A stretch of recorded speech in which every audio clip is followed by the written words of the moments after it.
Oh my goodness, what is up guys? It's me, Mike the Maniac. I am so stupid.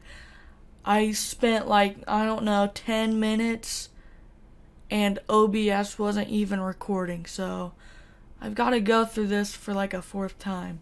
I've messed up so many times and I can't mess up because I am rushed. If this video seems rushed, it's because it is rushed.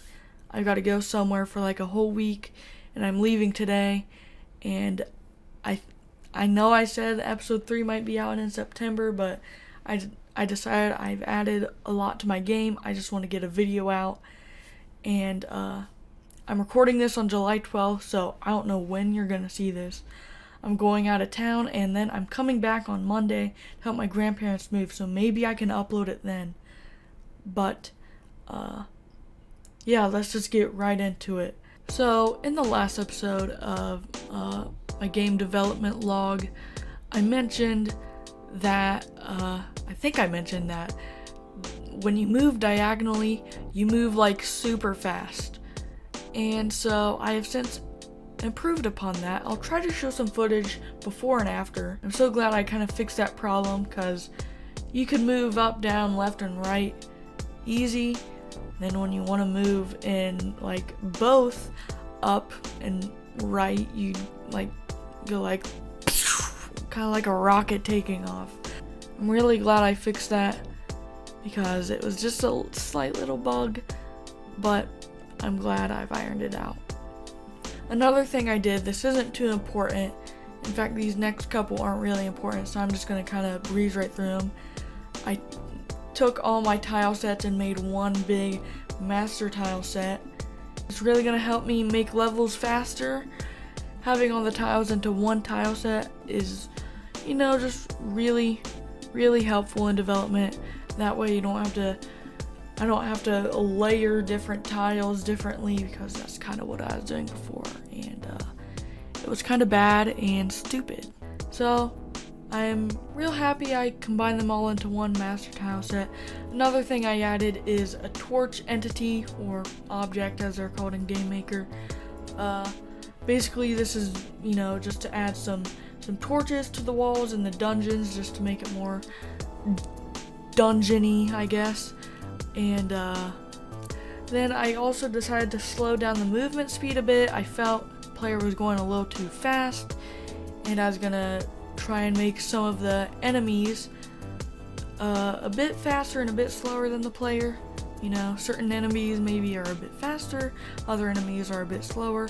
Oh, and by the way, that other little player looking thing that kind of looks like the player but red, that's a zombie enemy. I think I mentioned doing AI in the last episode, but I haven't gotten to that, so that's gonna be kind of further along the road. And then I decided with the slow movement speed, I would add a sprinting.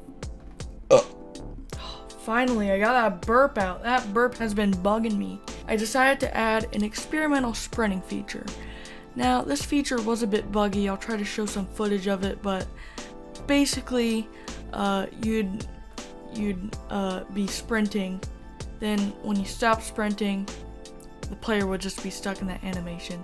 And for sprinting, I was just having you hold down the shift key and then WASD to move, and it was a bit glitchy, kept the player stuck in an animation, and has since been removed from the game, but it's good to know that it sort of works, just so when I possibly add it.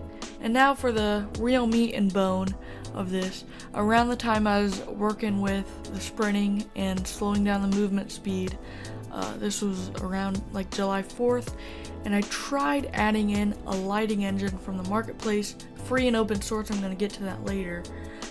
But there's a little problem it had with my current camera system. So I had to make a completely new branch of the game. I called it Lighting Test, and that's where I really experimented with the lighting engine. And on July 5th, I had my first success with the lighting engine. And just if you want to know, the lighting engine is from the marketplace, the Game Maker marketplace. It's called Lighting System 2D. I'll try to leave a link to it down below, but it's free and it's open source. I really recommend you check it out because it's pretty top notch. And you know, like I said, the lighting system didn't like my old camera, so of course I had to redo the camera system. That's right, camera system 3.0. I'm pretty sure I redid the camera system last episode. Maybe 2 times last episode, I have no idea. But I'll try to showcase this. The old camera system had like some visual glitches. It was almost like a vertical scan line just going across the screen sometimes after you stopped moving. And while you were moving, I think I have some footage of this, definitely. As you can see, while I'm moving, it looks like basically a big old Rubik's Cube of just squares. Those are really the bricks. When I pause the footage, it looks normal, but just while moving, it just kind of looked weird, and I wasn't a big fan of that, so I'm glad to say that the new camera system has some small visual glitches. I think it's mostly just jitter. I'm gonna try and iron those out more with code, hopefully, and it's better than the last one, I do gotta say. Another thing I did is I changed the mouse cursor. I made it a little crosshair because I decided for attacking enemies and shooting a bow, I'm just gonna have you click on them.